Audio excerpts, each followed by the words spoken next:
إن الحمد لله والصلاة والسلام على رسول الله وموالى وبعد. فقد قال الله تبارك وتعالى في القرآن المجيد والفرقان الحميد: فأعوذ بالله من الشيطان الرجيم. بسم الله الرحمن الرحيم.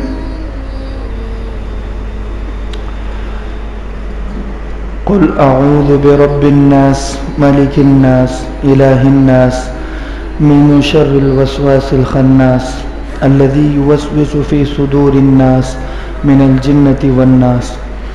قال النبي صلى الله عليه وسلم: لا عدوى ولا طيرة ولا هامة ولا سفر ولا نوء، أو كما قال عليه الصلاة والسلام. صدق الله العظيم وصدق رسوله النبي الكريم ونحن على ذلك لمن الشاهدين والشاكرين والحمد لله رب العالمين.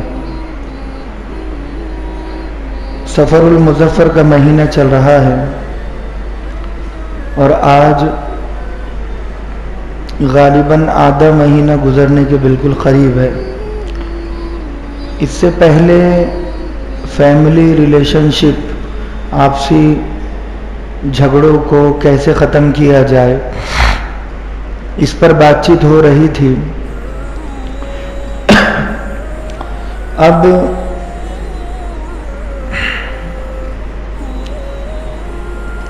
ہمارے درمیان میں بہت ساری توہم پرستی یعنی وہم اور وہم میں پڑ جانا، یہ بہت زیادہ پایا جاتا ہے. حدیث میں اللہ کے نبی نے فرمایا: لا عدوى، کہ کوئی بیماری متعدی نہیں ہوتی، یعنی خود سے آگے بڑھتی نہیں ہے. عرب کے لوگ سفر کے مہینے کو منحوس سمجھتے تھے کہ بڑا منحوس مہینہ ہے، اس میں شادی بھی نہیں کرنا ہے. اور سفر کو عربی میں کامیابی کہتے ہیں. سفر المظفر، خیر خواہی کا مہینہ، کامیابی کا مہینہ. لیکن عرب کے لوگ سفر کو ایک ایسا جانور مانتے تھے جو تباہی مچاتا ہے، ایک ایسا سانپ جو پیٹ میں کاٹتا ہے. جب بھوک لگتی ہے تو پیٹ میں ایک عجیب سا درد ہوتا ہے، تو وہ کہتے تھے کہ انسانوں کے پیٹ میں سانپ ہے، جس سانپ کا نام سفر ہے، اور وہ سانپ انسان کو ڈستا ہے. تو الگ الگ چیزیں مانا کرتے تھے. اور منحوس کہ اگر عرب میں کوئی سفر میں بچہ پیدا ہوتا تو اسے منحوس سمجھتے تھے. کوئی شادی ہوتی تو منحوس شادی سمجھا کرتے تھے. اب ہم یہ دیکھیں گے کیا وہ صحیح تھے؟ اللہ نے کسی مہینے کو، کسی دن کو، کسی رات کو، کسی لمحے کو منحوس نہیں بنایا.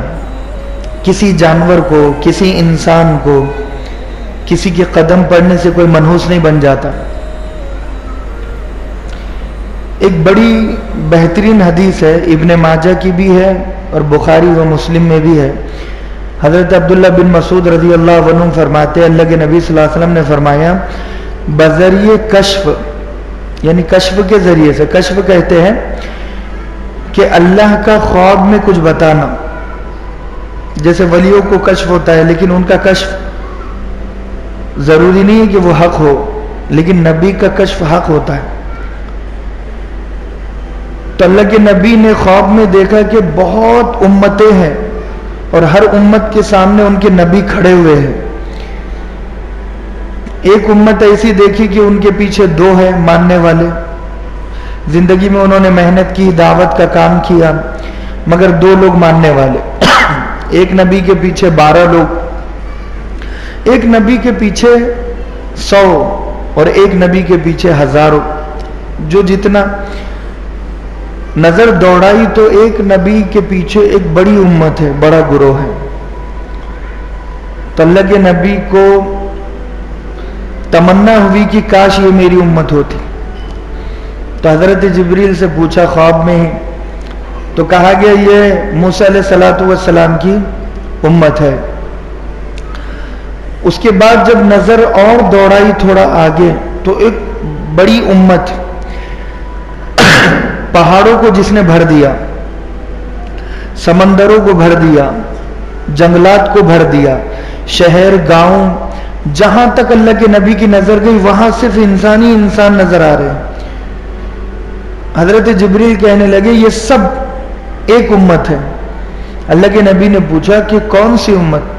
کہا کہ یہ امت محمدیہ ہے، سب سے بڑی تعداد. کہا اس میں 70,000 لوگوں کو اللہ بغیر حساب کتاب کے شامل کرے گا. 70,000. وہ کون ہوگے؟ ان میں 4 خوبیاں ہوگی. پہلی چیز ہم الذین لا یسترقون، کہ وہ جھاڑ پھونک نہیں کرتے تھے. جھاڑ پھونک جو ہوتا ہے نا، تنتر منتر، تو یہ نہیں کرے گے وہ لوگ، پہلی کوالٹی. دوسری بدشگونی نہیں کرے گے. فلاں انگال دیا، سفر کو منحوس نہیں سمجھا، سفر کو منحوس سمجھا. تو یہ وہ لوگ ہیں جو سفر کے مہینے کو منحوس نہیں سمجھتے تھے، محرم کو منحوس نہیں سمجھتے تھے. دوسری کوالٹی. تیسری چیز کہ یہ داغ لگا کر علاج نہیں کرتے تھے. پرانے زمانے میں جب کوئی بیماری کا علاج ہی نہیں ملتا تھا تو ایک لوہے کو گرم کیا خوب آگ پر، اور وہ لوہے سے جہاں درد ہوتا وہاں وہ لوہا رکھ دیتے، گرم لوہا. وہ آدمی تکلیف سے چیختا اور چلاتا. اس کو کہتے یہ داغ دینا. ان کے نزدیک تھا جہالت میں کہ جتنا یہ چیخے گا اتنا اندر کا درد اور اندر کی بیماری ختم ہوگی، اور وہ ختم ہو رہی ہے اس لیے کہ یہ چیخ رہا ہے. یہ چیخ رہا ہے تو اندر بیماری ختم ہو رہی ہے. انہیں اتنا نہیں پتا تھا کہ یہ لوہے کی گرماہٹ کی وجہ سے چیخ رہا ہے. ایک ماچس اگر کوئی ہمارے بدن پر تیلی جلائے اور لگا دے تو عجیب جلن ہوتی ہے، پورا بدن حرکت میں آ جاتا ہے. سوچو وہ پورا لوہا جو عرب کے کھادوں سے نکلا ہوا اور اس کو گرم کر کے اس کے جسم پر لگا رہے ہیں، اور ایک بار نہیں کئی مرتبہ اس کا پورا جسم چھلنی ہو جاتا، داغدار ہو جاتا، جگہ جگہ چٹے اور نشانات. تو تیسری کوالٹی، جو لوگ ایسا نہیں کرتے ہیں، جو ایسے طریقے پر علاج نہیں کرتے، وہ لوگ ان میں شامل رہیں گے. تیسری چیز. چوتھی چیز، جو صرف اور صرف اللہ ہی پر بھروسہ کرتے ہیں. ایک صحابی فوراً کھڑے ہوئے اور کہنے لگے یا رسول اللہ صلی اللہ علیہ وسلم فادعوا اللہ ان یجعلنی منہم. اے اللہ کے نبی فوراً دعا کر دیجئے کہ اللہ مجھے ان لوگوں میں شامل کر دے جو وہ 70,000 بغیر حساب کتاب کے جائیں گے نا، ان لوگوں میں اللہ مجھے بھی شامل کر دے. آپ دعا کر دیجئے. آن دا اسپاٹ بول دیا. حضرت عکاشہ رضی اللہ عنہم تھے وہ. تو اللہ کے نبی صلی اللہ علیہ وسلم نے فوراً کہہ دیا اے اللہ ان لوگوں میں عکاشہ کو بھی شامل کر دے. حضرت عکاشہ بڑے خوش ہوئے. اب دوسرے صحابی جو تھے وہ بھی کھڑے ہوئے اور کہنے لگے اللہ کے نبی میرے لیے بھی دعا کر دیجیے. کہا کہ نہیں، وقت ختم ہو گیا، وقت ختم ہو گیا. جیسا میں نے اس نے دعا مانگی اور میں نے کہہ دیا شامل کر دے تو اللہ نے دعا قبول کر دی. لیکن یہ سب کے لیے نہیں ہے. پورا مجمع اٹھے گا پھر تو کہے گا ہمیں بھی شامل کر دے. سبقت عکاشہ، کہا کہ عکاشہ تم سے جیت گئے. عکاشہ نے پہل کر دی.